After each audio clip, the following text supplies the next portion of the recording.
Nous revoilà, nous revoilà. Donc, nous vivons vraiment dans un monde de mots qui est fait et défait par les mots. Et les mots n'ont plus de sens. Donc, s'agissant des vaccins, par exemple, il y a ceux qui sont pour, il y a ceux qui sont contre. Bon, les vaccins, c'est une bonne chose, c'est une mauvaise chose. Bon, mais qu'est-ce que c'est un vaccin? Parce que si on sait ce que c'est, on sait si c'est bon ou mauvais. Donc on va se référer à ce qu'eux nous disent. Et qu'est-ce que nous dit Wikipédia, c'est-à-dire le gouvernement? Un vaccin est une préparation biologique prophylactique. Qu'est-ce que ça veut dire, prophylactique? La prophylaxie désigne le processus actif ou passif, donc une technologie, ayant pour but de prévenir l'apparition, la propagation ou l'aggravation d'une maladie, par opposition à la thérapie curative qui vise à la guérir. Donc la prophylaxie est censée empêcher les maladies de venir. Nous sommes d'accord? Nous sommes d'accord. Donc, un vaccin est une préparation biologique prophylactique, donc qui est censée empêcher la maladie de venir, d'un ou de plusieurs antigènes. Qu'est-ce que c'est un antigène? Mais qu'est-ce que c'est un antigène? Ah oui, si je ne me connecte pas,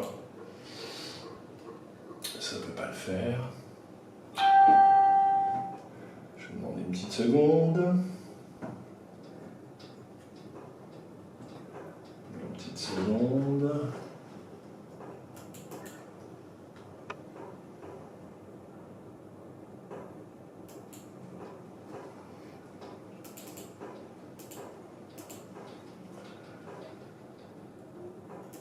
Donc, c'est quoi un antigène? C'est une macromolécule, naturelle ou synthétique, d'accord? Une macromolécule qui, reconnue par des anticorps ou des cellules du système immunitaire d'un organisme, est capable de déclencher chez lui une réponse immunitaire. Donc, c'est quelque chose qui a été fabriqué, qui est inséré dans un corps vivant, et qui, alors que le corps vivant a déjà une logique, a déjà un principe qui a fait que nous sommes là depuis des milliards d'années, d'après ce que nous dit l'Europe. Mais eux nous disent que non, non, non, non, non, non, non. On va rentrer dans cette mécanique qui est parfaite et qui arrive à se soigner et à passer les maladies et les virus avant que BFM TV n'existe et nous raconte, nous explique ce qu'est un virus. Eux, ils vont intervenir et ils vont donc empêcher les virus de venir, parce que c'est ça qu'ils disent. D'accord? Donc, microbien qui stimule le système immunitaire d'un organisme vivant. C'est-à-dire qu'en fait, c'est comme si je te disais, tu achètes une voiture, tu as un moteur, il fonctionne, et moi je vais te rajouter quelque chose que tu vas coller quelque part à l'intérieur ou autour de ta voiture, et qui fera qu'elle va savoir qu'elle est une voiture et qu'elle va rouler, qu'elle doit rouler. En gros, c'est ça qu'ils te disent. Ça paraît fou, je sais, mais c'est pourtant ça. Afin d'y développer une immunité adaptative, protectrice et relativement durable contre l'agent infectieux. Donc, une immunité adaptative, c'est Dieu. C'est-à-dire qu'en fait, ils se font passer pour Dieu. Parce que le corps, par définition, il s'adapte. Si le corps ne s'adaptait pas, si on ne produisait pas d'anticorps, si par le fait qu'on soit tous un troupeau, certains fabriquaient des anticorps qui communiquent aux autres, comment est-ce que nous aurions vécu jusqu'ici sans la pharmacie européenne? Donc en fait, ils vous disent, nous sommes Dieu, d'accord? Protectrice et relativement durable contre l'agent infectieux d'une maladie infectieuse particulière. Donc c'est ciblé, c'est toujours ciblé, c'est un vaccin pour telle maladie, d'accord? La substance active d'un vaccin est un agent antigénique. Antigénique est une macromolécule naturelle ou synthétique qui est reconnue par des anticorps ou des cellules du système immunitaire d'un organisme et est capable de déclencher chez lui une réponse immunitaire. Donc, antigénique, antigène, nous sommes d'accord? Ouais.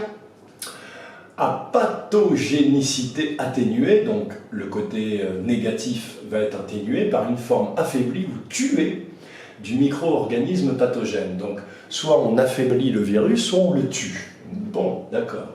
Par une de ces toxines. Donc on rajoute de la toxine.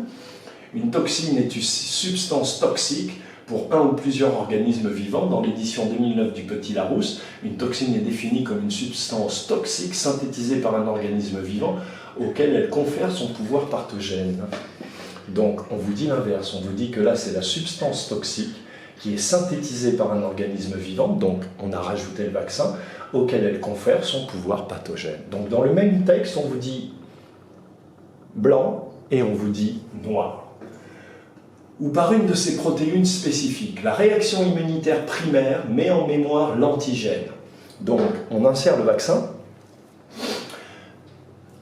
La partie qui est censée être immunitaire à l'intérieur du corps va réagir, d'accord? Et théoriquement, elle s'en souvient. Ah, on lui a appris quelque chose. C'est-à-dire que l'homme a appris à la cellule quelque chose. Waouh! Waouh! Menaçant présenté pour que, lors d'une contamination ultérieure, l'immunité ainsi acquise puisse s'activer plus rapidement et plus fortement. Alors écoutez bien ça, parce que ça, c'est la phrase clé. La réaction immunitaire primaire met en mémoire l'antigène, menaçant présenté pour que, lors d'une contamination ultérieure, l'immunité ainsi acquise puisse s'activer plus rapidement et plus fortement. Donc théoriquement, si je comprends cette phrase, on te vaccine une fois contre la rougeole et c'est fini pour toute ta vie. Si le vaccin est ce qu'ils disent, et si le vaccin fonctionne, on te vaccine une fois pour toute ta vie. Or, ce n'est pas le cas, on te vaccine chaque année pour la rougeole. L'homme, peut-être que j'ai aimé le plus au monde, et qui s'appelait Pierre, est mort d'Alzheimer parce que pendant 40 ans, chaque année, il allait faire son petit vaccin de la grippe. Mais comment est-ce qu'un médecin qui t'explique que lorsqu'on t'a piqué une fois, ton corps s'en souvient, te repique chaque année? Donc ça, je ne comprends pas.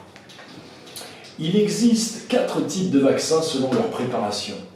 Agents infectieux inactivés, donc on te fout des toxines dans le corps qui sont inactivées. Ils te disent la vérité, hein. Ça c'est l'aluminium, le strombone, etc. Les agents vivants atténués, donc ça c'est sperme d'homme, cellules de singe, cellules de rat, parce qu'il faut que vous sachiez, c'est ça qu'il y a dans les vaccins. Sous-unité d'agents infectieux ou anatoxine. Alors, qu'est-ce qu'ils appellent l'anatoxine? L'anatoxine, qu'est-ce que c'est? Allez, s'il te plaît, tu vas venir. Anatoxine. On va y aller alors.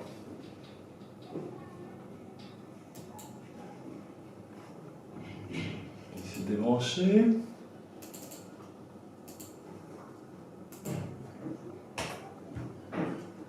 Donc, l'anatoxine. Une anatoxine est une molécule dérivée d'une toxine de micro-organisme caractérisée par la perte de ses propriétés toxiques tout en ayant conservé sa structure et des propriétés immunisantes. Donc on te dit que c'est quelque chose qui n'est plus cette chose, mais qui est resté cette chose pour pouvoir faire autre chose. Je répète, on te dit que c'est une chose qui n'est plus cette chose, mais qui est restée cette chose pour pouvoir faire autre chose. Je répète, on te dit que ce n'est plus une chose qui n'est plus une chose, mais qui est restée cette chose pour pouvoir faire autre chose. Waouh! Travailler plus pour gagner plus. Donc en gros, on te dit que dans ce vaccin, qui est de la pure toxine, qui est censé éduquer le corps lorsqu'on t'a piqué une fois, et le corps doit s'en souvenir, se mettre en mémoire. Vous vous souviendrez de cette histoire de mémoire dont il se sert tout le temps. Le devoir de mémoire, la mémoire, parce que tout est mémoire. Lorsque je vous parle de Russe, etc., lorsque vous aurez vaincu la forme, lorsque vous aurez compris Bernard de Montréal, lorsque vous aurez compris l'eschatologie musulmane, chrétienne, voire judaïque, vous ferez le lien entre tout ça. Et vous comprendrez que je ne vous parle que de science. L'Organisation mondiale de la santé, l'OMS, la revoilà, signale que des vaccins homologués sont disponibles pour plus de 20 infections différentes, ainsi évitables. Donc, ils te signalent comme ça, hein, ils te signalent qu'eux, ils ont à vendre la gamme qu'il te faut. D'accord? Ils en ont plus de 20. Et que ainsi, tous les maux de la Terre seront évités. Donc plus d'Alzheimer, voilà. Les vaccins les plus connus sont ceux contre la poliomyélite, antidiphthérique, antitétanique, contre la coqueluche, la tuberculose, la rougeole, la grippe saisonnière et le virus Ebola. Donc ça, c'est ceux qui leur apportent le plus d'argent. D'accord? Un vaccin est administré lors d'une vaccination à un individu sain. D'accord? Donc on te dit bien que c'est avant que tu sois malade qu'on te qu'on t'inocule ce vaccin, qui est censé donc rendre intelligent ton organisme et faire en sorte que lorsque le virus arrive, tout ton corps, il sait ce qu'il doit faire. Parce qu'avant le vaccin, il ne savait pas, il n'avait pas été à l'école républicaine, il ne sait pas, les cellules, elles ne savent pas, le sang, il ne sait pas, personne ne sait. Le sperme, c'est parce que tu prends des vaccins que tu arrives à te reproduire, tu vois, c'est un peu l'idée. Donc, le mot vaccin et vaccination sont dérivés du mot anglais vaccine, variole de la vache. D'accord? Donc c'est à partir de la variole de la vache qu'ils ont créé le vaccin. Donc c'est toujours que des toxines. Dans une formulation conçue par Édouard Jenner en 1798, je vous invite à regarder qui est cet homme et à lire un peu ce qu'il a écrit. D'accord? Parce que dès que c'est un membre de la Royal Society, tu sais que c'est un membre du Nouvel Ordre Mondial. En 1881, pour honorer Jenner, Louis Pasteur proposa que ces termes soient étendus pour couvrir les nouvelles inoculations protectrices alors en cours de développement. Inoculation protectrice. Vous voyez bien que c'est un mot articulé, c'est comme distanciation sociale ou toutes ces conneries. Sachant que, qui était Louis Pasteur? Tous les scientifiques sérieux en France vous diront que Louis Pasteur n'a jamais été un scientifique. Louis Pasteur était un braqueur. Il pétait les labos des gens, il leur volait leur trouvaille et il les déposait, un peu comme Edison a fait. Tu vois? Voilà. Donc, regarde la tête de déglingo qu'il a. D'accord? Donc, ça, c'est pour les vaccins. Donc, vous avez compris qu'on vous explique qu'un vaccin est quelque chose qui est une vue de l'esprit. C'est-à-dire que c'est comme un programme informatique, mais ça n'est pas un programme informatique, qui est fait à partir de souches vivantes, mais sans conscience, sans cervelle, un mélange de rats, de singes, de sperme, de variole de la vache, avec d'autres toxines, avec des éléments tels que aluminium, etc., donc des éléments qui sont dormants, on se demande pourquoi. À quel moment ils doivent se réveiller, puisque si chaque vaccin est destiné à une infection précise, pourquoi y a-t-il des agents dormants? Il y a des agents dormants quand on veut perpétrer des actes inattendus à des moments que l'on souhaite. D'accord? Donc ça veut dire que ces agents dormants, comme l'aluminium, sont insérés à l'intérieur de l'humain en attendant que quelque chose soit créé qui va pouvoir activer cela. Moi, je mise sur la 5G et sur les ondes et sur le fait que vous deveniez le relais de ce qu'ils ont besoin de balancer sur la planète. Donc ça n'est que mon point de vue. Donc, si maintenant, ayant compris ce qu'est un vaccin, c'est-à-dire quelque chose qui ne peut pas fonctionner, qui n'existe pas, qui est une vue de l'esprit, qui est un concept illogique et incohérent par rapport à la nature même de l'homme, à la nature humaine, à la physiologie humaine, au fait que nous sommes pas que chimie, mais nous sommes aussi ondes et lumière.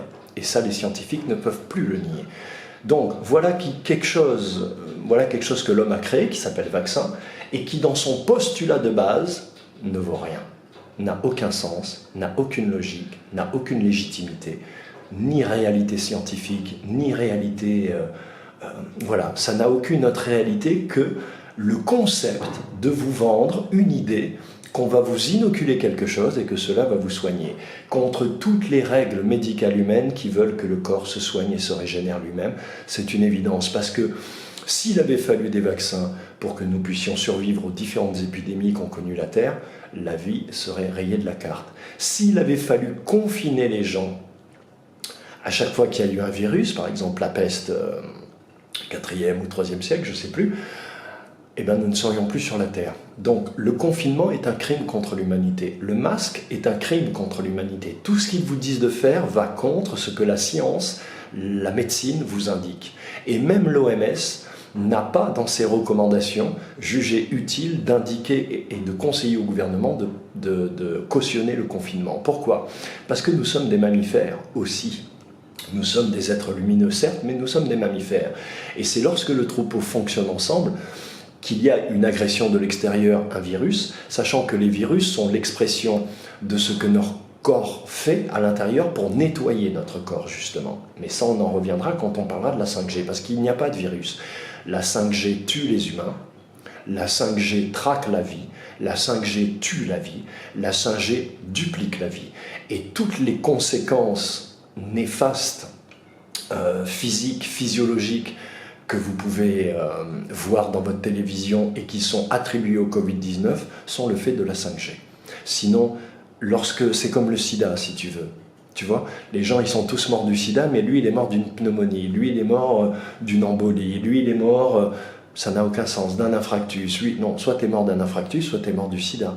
Mais il n'y a pas une maladie qui s'appelle sida qui englobe toutes les autres maladies. Il n'y a pas une maladie qui s'appelle Covid-19 qui englobe toutes les autres maladies.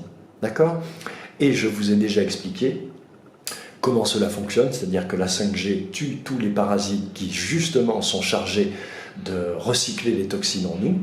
Ces petites bêtes se sentant accrésées font deux choses. Un, elles se reproduisent rapidement. Deux, elles libèrent etc. de toxines pour pouvoir se protéger. Et c'est pour ça que les gens suffoquent et meurent. Et c'est pour ça que tout est lié à la respiration. Et que les gens, tout d'un coup, c'est comme si en fait on vous empoisonnait de l'intérieur. Vous êtes littéralement empoisonné. Et c'est pour ça qu'il n'y aura jamais d'autopsie, ni en France ni ailleurs, sur les morts du Covid. Parce que là aussi, soyons logiques, si nous sommes dans une société évoluée technologiquement, tous les morts du Covid devraient être autopsiés, puisque chaque corps réagit différemment, a des facultés réparatrices, régénératrices différentes, et que c'est en détaillant chaque corps, en autopsiant chaque corps, qu'on peut trouver la solution. Mais si on ne le fait pas, on ne cherche pas la solution. Et si on ne cherche pas la solution, c'est qu'on connaît déjà le problème. C'est qu'on sait que le problème indiqué n'est pas le problème réel, c'est un autre problème. Et moi je vous dis, c'est la 5G. Petit aparté, première vague, la 5G. Deuxième vague, c'est quoi? C'est la 6G, mon poteau. Troisième vague, c'est quoi? C'est la 7G. À bon entendeur, salut.